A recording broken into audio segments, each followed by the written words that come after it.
I'm uh I'm 31 years old and I don't have kids. Um I'm 31 years old and I do not have kids, and my dog is no longer with us. My dog Maggie has been gone for for a couple of months now. For a couple of months now, my dog Maggie, who was with me through some of the hardest parts of my life, um,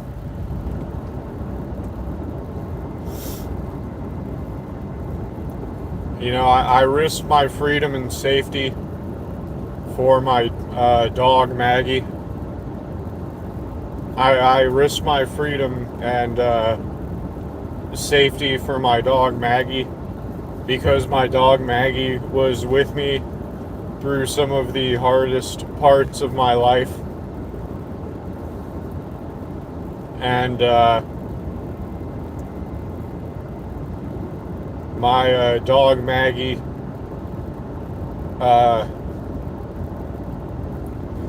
passed away due to the treatment for cancer that my dog Maggie was receiving, not working. And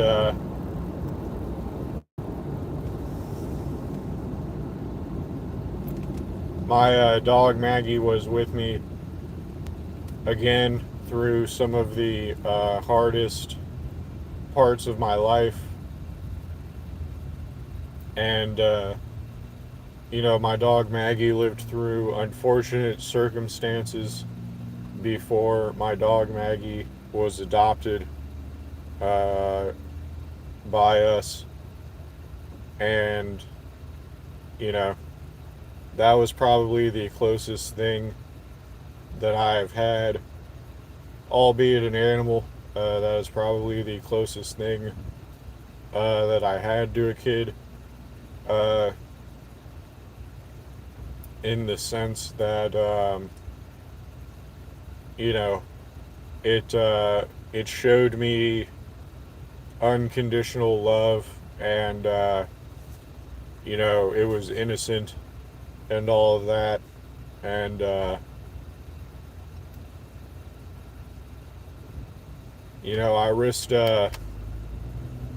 I risked my freedom and safety uh, for that dog.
Another thing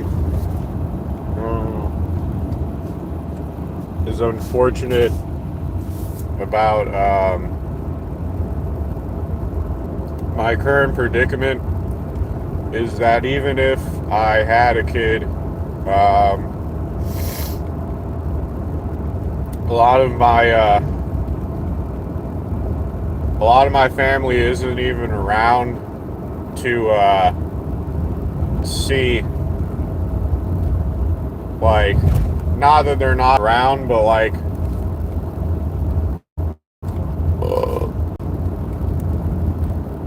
my uncle is gone. My is gone. My brother is like busy with his family. My grandma's like on. My grandpa's gone.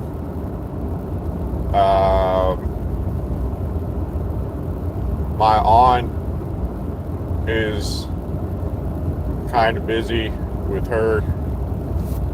I don't know, like, there's some of my family left, but like there's more of my family that is like gone. There's more of my immediate family that is like gone or aging. Like there's more than a small there's more than a small amount of my family that is not around, even if I were to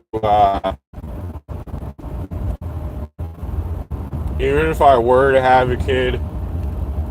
There's a lot of my family that's like not even around to see it, which sucks. But you know, I would just be happy to have a kid at this point, I guess. You know,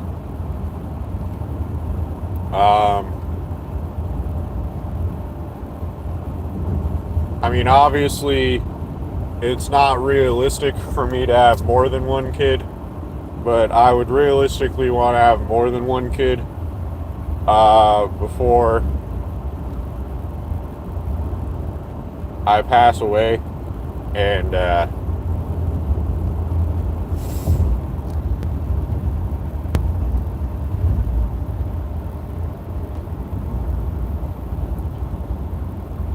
it's just not good. I can't bring myself to be content with these situations. And everyone, you know, everyone tells me I'm doing myself a disservice by sitting around being unsatisfied. You know, I need to find, I'm supposed to find ways to be,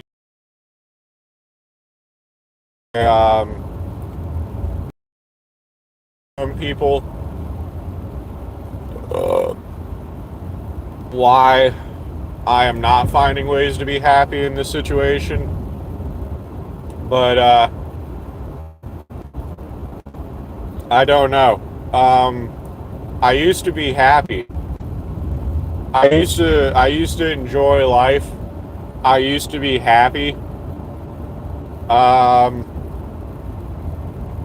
You know, I used to, it started around,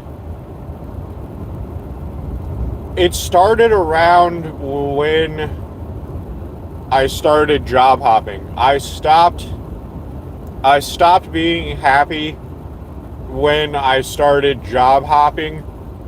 And, you know, I was willing to be content working my life away, but there's something unfulfilling about being at a workplace that you don't think is enough. There's just something that makes you feel like you can't spend your life like this. When you get into these unfulfilling jobs, these jobs that aren't vocations or anything like that, when you start working these jobs that are available in Florida, when you start working these jobs that are available in Florida and you feel how like nothing they are. You feel that the jobs are just nothing. Like, you know, like the job is just nothing, and then you don't have a wife and kids on top of it.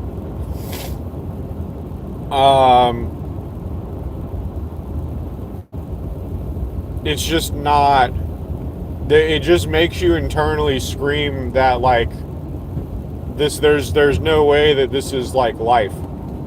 It just starts making you scream internally that there's no way this is real. Like, there's no way that this is how people are supposed to live. And that just happens to me every time I start working one of these jobs.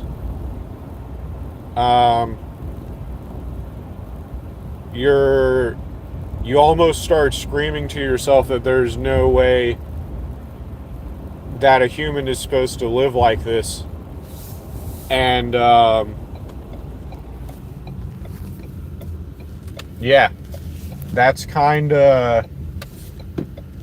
I used to be happy, and I think a big part of me not being happy is, you know, I had a well fleshed out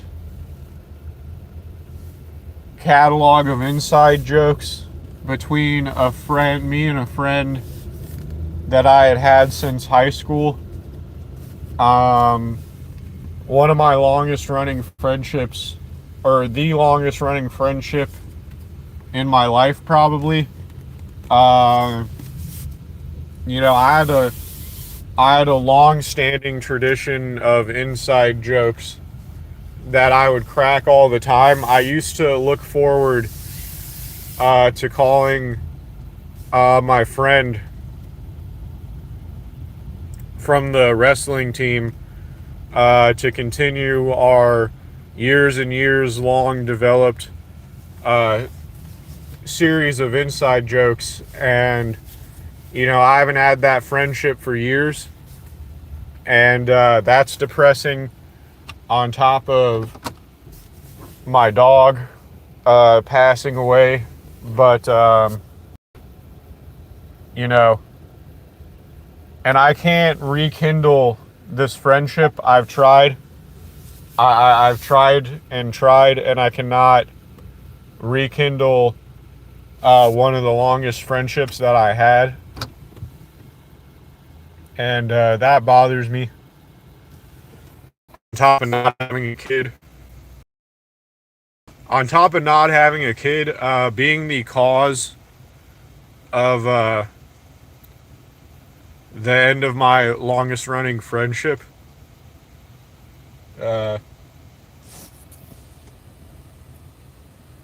Is not fun, because you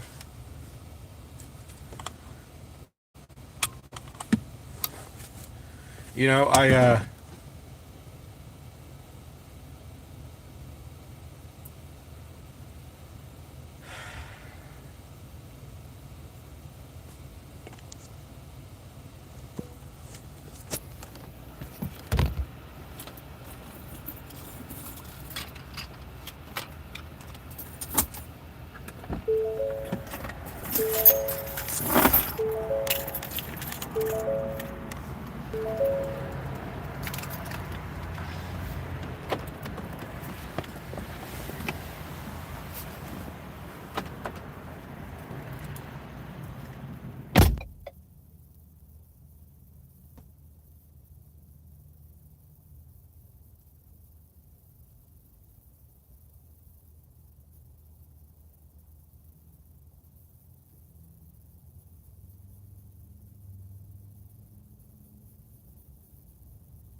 Um, but yeah, so that's the situation at hand.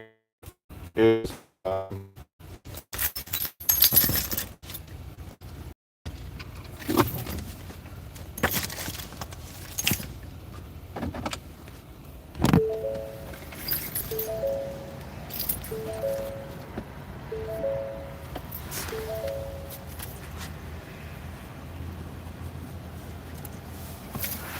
that's the situation at hand. The situation at hand is I am never going to be able to get over. I'm never going to be able to get over the fact that all of the friendships I developed over the years. It's kind of messed up me that the individual in question could be my friend for that long and like you know kind of leave me with no one to tell the jokes that we developed to. um it kind of really bothers me that like the people that I spent years and years developing jokes with uh would not only walk away from our jokes, would would leave me with no one to tell jokes to. You guys are a terrible crowd of people to tell jokes to. I helped you guys make jokes. I helped you guys make jokes because I had lost everyone to tell jokes to. Like I had lost everyone. Like I had people that would listen to me explain jokes for years and help me develop jokes and listen to my jokes, and we would tell each other jokes, and while smoking weed and stuff like that, we would work on jokes together for years and years. And these people not only walked away from being my friend, and we were friends since high school. There's several people. Not only did these people walk away from their friendship with me, they left me with no one to tell jokes to. They had a series, both of them, independent of each other, had a series of jokes that we had developed since high school. Just a bunch of long-running inside jokes, and we developed characters and voices, and we had silly voices that we knew were callbacks to inside jokes that we had developed over years. And not only did these people walk away from all those inside jokes, these people walked away from all those inside jokes, all the voices, all the characters we developed and stuff like that since high school. We had been developing this, and these people walked away from this, and like now my dog is dead, but like I have no one to tell jokes to. You guys are a terrible crowd to tell jokes to. You act like I'm some bizarre weirdo. If I sat here and started trying to do voice acting based jokes and bits, you guys would act like it's random equals funny humor. You'd act like it's random equals funny. You guys are just the worst. And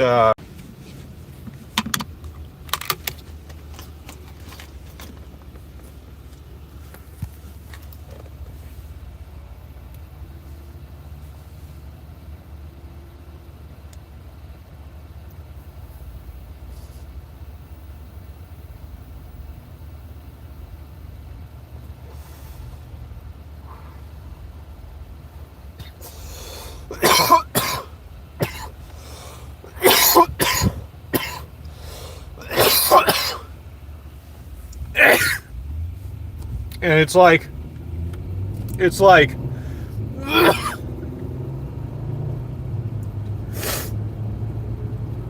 I tried to go to the internet. I tried to go to the internet as a place to tell jokes help people work on their jokes, you know, because that's all I did with my free time was like come up with jokes with my friends from high school, you know, inside jokes between us. Like I said, some of them involved voice acting, character-based shit, where like you had to do an impersonation every time you were going into the bit. So, you know, I tried to take that to the internet once I ran out of friends from high school, once I ran out of IRL friends, and I still can't believe that my IRL friends would walk away from years and years of inside jokes like that. Just walk away from years and years of inside jokes, which is not an easy thing. And like, I don't know. I don't know how you could walk away from that amount of material that you came up with another person. But like, you know, so these people walked away from all this. Again, I don't know how you can do that. So I started going to the internet with my jokes and my willingness to help people better their jokes. Okay, which is a big deal. That you're a good person if you're willing to travel the earth helping people improve their jokes. And you know, if the payoff is that people listen to your jokes, that's great, because my jokes require a lot of explaining. Okay, my jokes require a lot of explaining because they often start out as me just doing a voice. They often start out as me just doing an impersonation of people. Okay, my jokes are me impersonating other people based, and it requires a lot of explanation because then I have to explain how I view the person internally. Okay, and so again, just people that understood my sense of humor and were able to appreciate the way that I can warp the way you see reality with my humor if you sit down and listen. Like, a lot of my jokes are impersonating other people based. I have to do a voice and everything and then explain to you what I see in other people after doing the voice. And like, to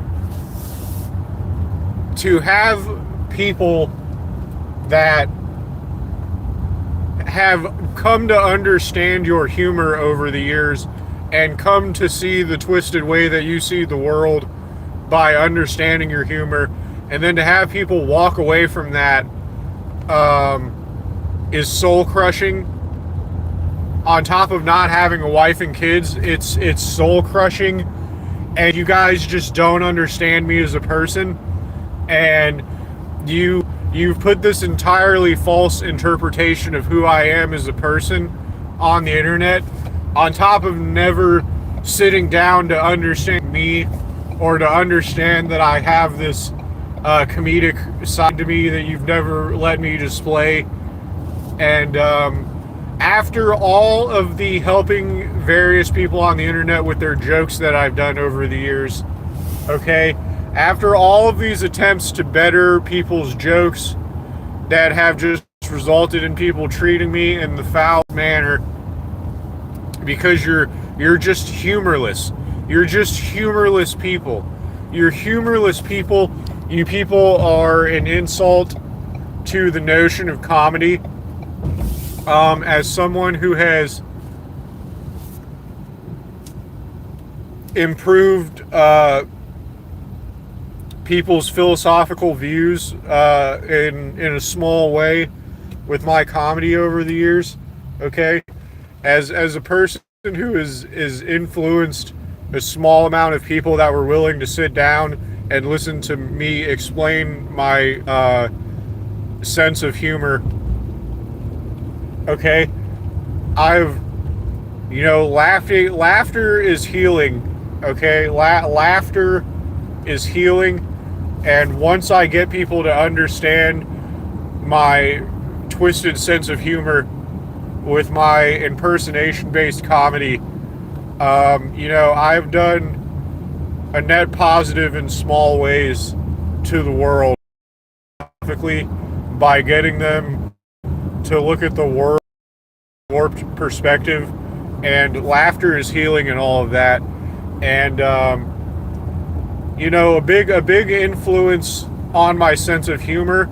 I knew who Psychic Pebble was before Smiling Friends because I have been a user of. I used Newgrounds when I was a child.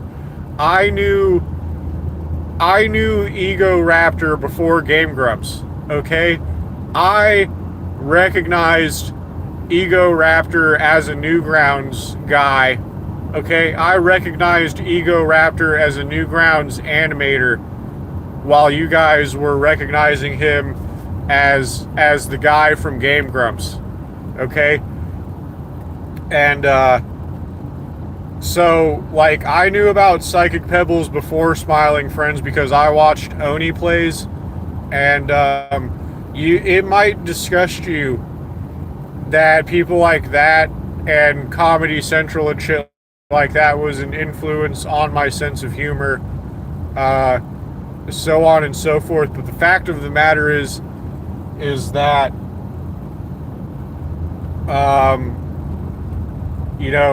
laughter is healing and all of that. And I've made a lot of people laugh with my twisted sense of humor over the years. Okay, I've made a lot of people laugh with my twisted sense of humor and my weird vocal deliveries over the years. And for people to walk away for whatever reason from their friendships with me, if they were friendships that had been had since high school, disgusted me. It disgusted me. And obviously these people were not good people at all.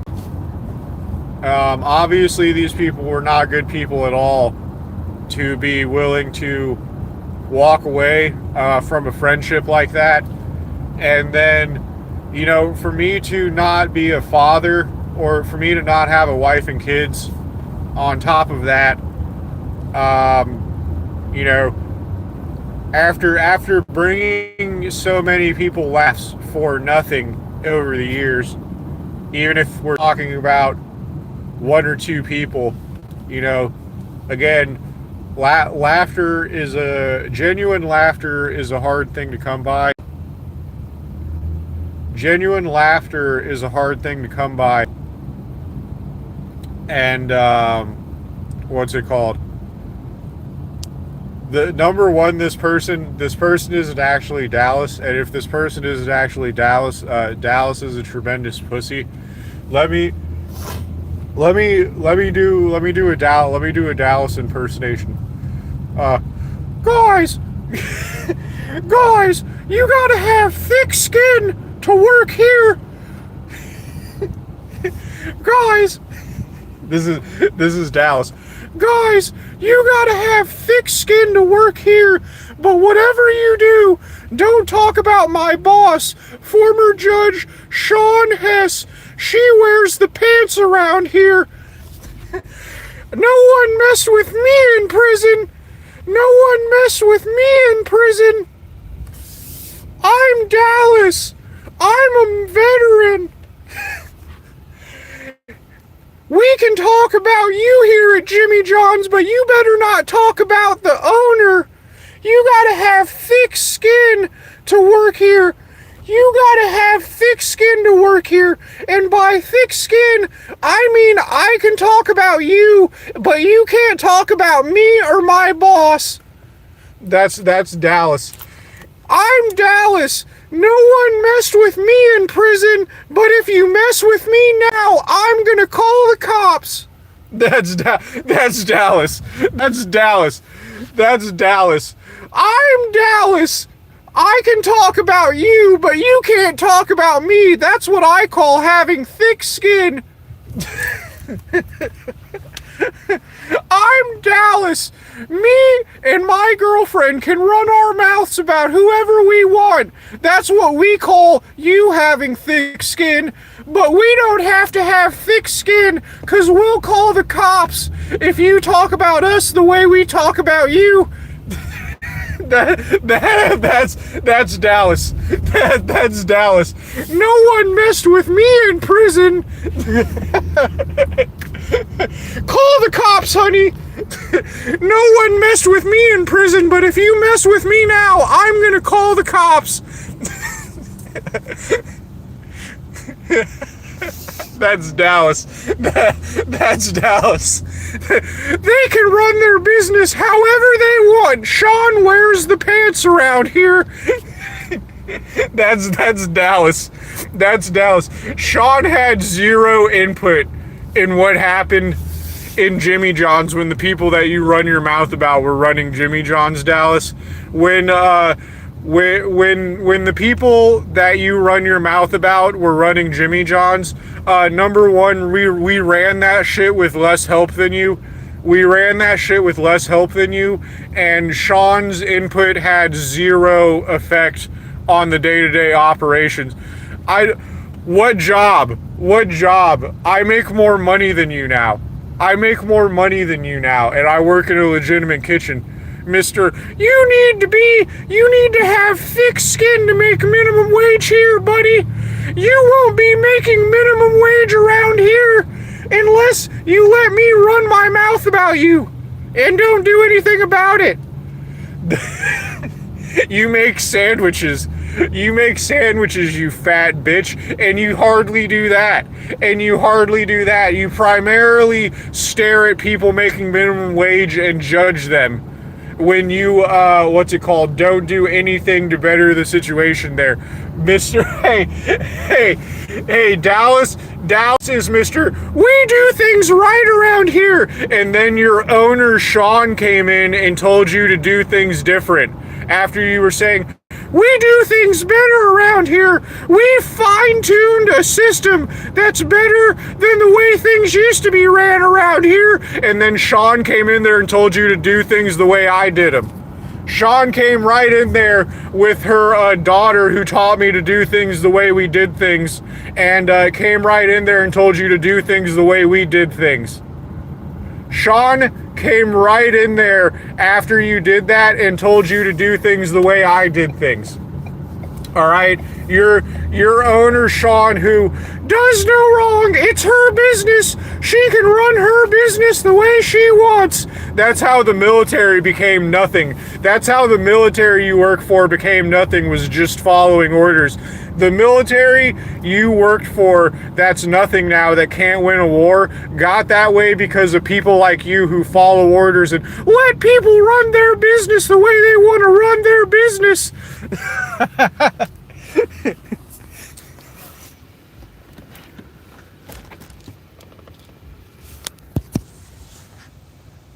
Let people run their business the way they want to run their business. I'm just follow orders, Dallas. No one messed with me in prison, but if you mess with me now, I'm gonna call the cops.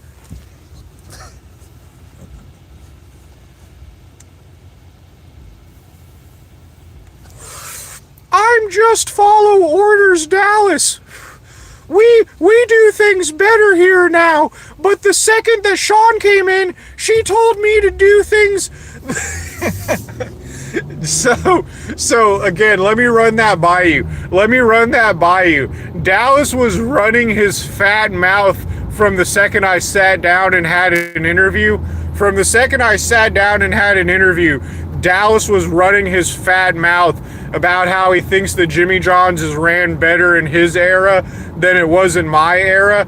And right after Dallas hired me, the owner came in with her daughter, who was the one who trained me, and told Dallas to do things the way that they taught me how to do them. Okay? So Dallas, in fact, was not running the store better. At all. And the owners came right in there after he hired me and ran his fat mouth about how he thinks the store is ran better in his era than it was in my era. The owner, who can run her business however she wants. The owner can run her business however she wants, Justin. I'm Dallas. I'm a military veteran. Look at me.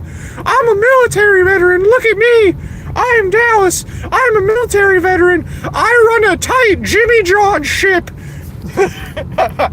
So, Dallas, the military veteran who definitely wasn't messed with in prison, sat there from the interview, running his fat bitch mouth about how he thinks the Jimmy John is ran better now than it was ran in my era. And the owner came right in right after he hired me with his daughter, who was the one who trained me.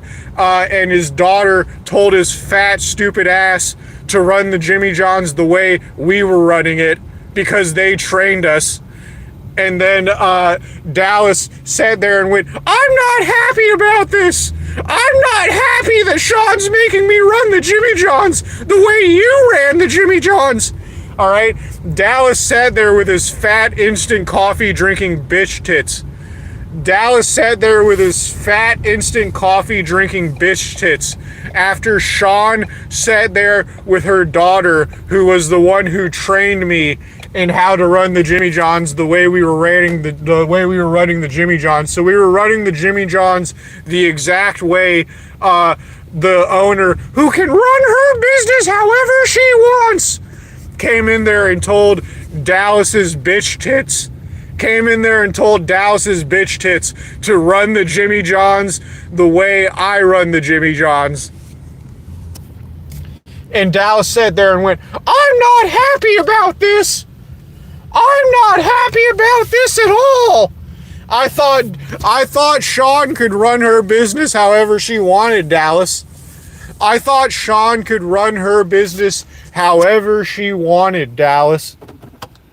I thought she could run her business however she wanted, Dallas. But you're not happy about it. You're not happy about it when she comes in there and tells you to run the business the way I was running it. She's not happy. Dallas isn't happy when Sean came in there and told him to run the business the way I ran the business. But Sean can run the business however she wants, according to Dallas. Sean can run the store however she wants, according to Dallas. Sean can run the store however she wants, according to Dallas. But when Sean came in there and told Dallas with her daughter, and her daughter told Dallas, daughter trained me, by the way, when her daughter who trained me came in there and trained me, Dallas turned to me and said, I'm not happy about this at all. He said, I'm not happy about this at all. But apparently I thought Sean could run her business however she wants, Dallas. I thought Sean could run her business however she wants. But when Sean came in there with her daughter, and her daughter told you to run the business the way I ran it, because her daughter was the one who trained me, you said, I'm not happy about this at all. You said, I'm not happy about this at all. That's what you said. That's what you said, Dallas. You looked right at me and said, I'm not happy about this at all. That's what you looked at me and said, Dallas. That's what you looked at me and said, Dallas. Dallas, who claims, no one messed with me in prison. Dallas said, no one messed with me in prison. He said, no one messed with me in prison, but I messed with you, and all you did was call the cops. I messed with you, and all you did was call the cops.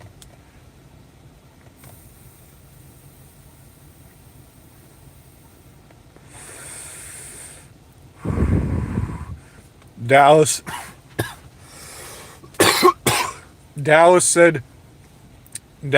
ran around that Jimmy John's for years. saying, Sean can run her business however she wants. Sean can run her business however she wants.